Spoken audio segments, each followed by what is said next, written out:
You know, sometimes I feel like this series gives a bit of a weird impression of the kind of bots I actually collect. It's not all, like, weird beast modes or whatever I can find cheap at TK Maxx. I do just, you know, buy robots that turn into cars sometimes. Like, I know he's from a bit ago now, but I bought Dragstrip day one because he turns into a Tyrrell P34, which is my favourite Formula 1 car, and he's pretty great. But that's the thing, all I really have to say about him is that he's pretty great, whereas the stuff I buy cheap at TK Maxx, well, those have quirks. So, do you want to see what I found at TK Maxx for £7? Mutant Tigatron was released as part of the Golden Disc collection at the tail end of Kingdom last year. He's a redeco of the Kingdom Tigatron, but with this rather snazzy mutant face rather than his normal one, hence Mutant Tigatron, which is referencing the mutant face that his original toy, and by extension the original Cheetor toy, had. And honestly, I quite like him. The more conventional orange tiger deco just goes with his turquoise inner bits a lot better than his conventional white, in my opinion. And yes, I know that this is all a reference to his original prototype toy. I can browse TF Wiki too. Yes, he does have a rather large tiger head for a chest, which is quite silly, but it's Beast Wars, it just kinda comes with the territory. Is it distractingly silly?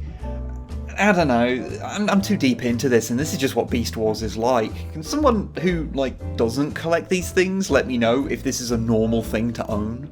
Anyway, he's pretty damn poseable. Sure, it'd be nice if you could get a little more out of his knees, and his arms are slightly restricted by his back kibble, but those are minor complaints really. The only thing I don't like about the robot mode are his feet, which granted do have ankle rockers and forward and back motion, which is honestly fantastic, but they do look a little weird, kinda like the uggiest Ugg boots. He has two accessories, his tail, which can be a whip or a tail, and this intestinal gun that can be broken in two if you like.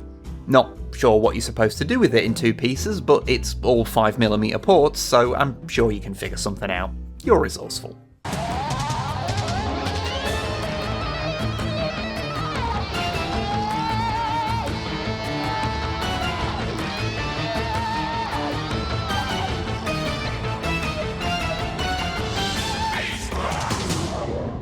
After a quick transformation, you are left with a surprisingly tidy little tiger, complete with working jaw and astonishingly poseable legs.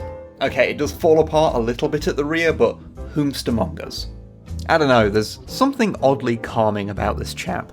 Maybe it's the vaguely gormless expression on his face. It's relatable. I do not feel threatened here. Oh, I forgot to mention it in the script, but you can do that with him as well, which is pretty good, I think.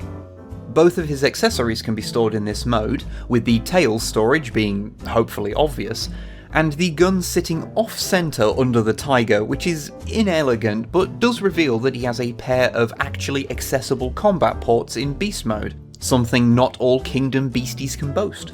Also, being a Voyager class figure, he's quite large, so this tiger dwarfs your average deluxe carbot. Which, as someone who doesn't really care too much about Transformers scale, I don't really consider to be a good thing or a bad thing, but it is certainly a thing.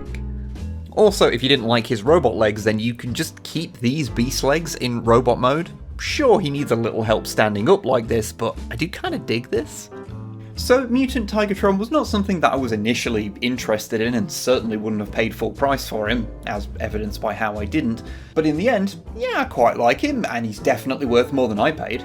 I'd sign off by tying into the tiger thing and doing a Frosty's there great thing, but that feels a little bit too high energy for me. Plus, it might be overselling it a little. He's quite good, but great?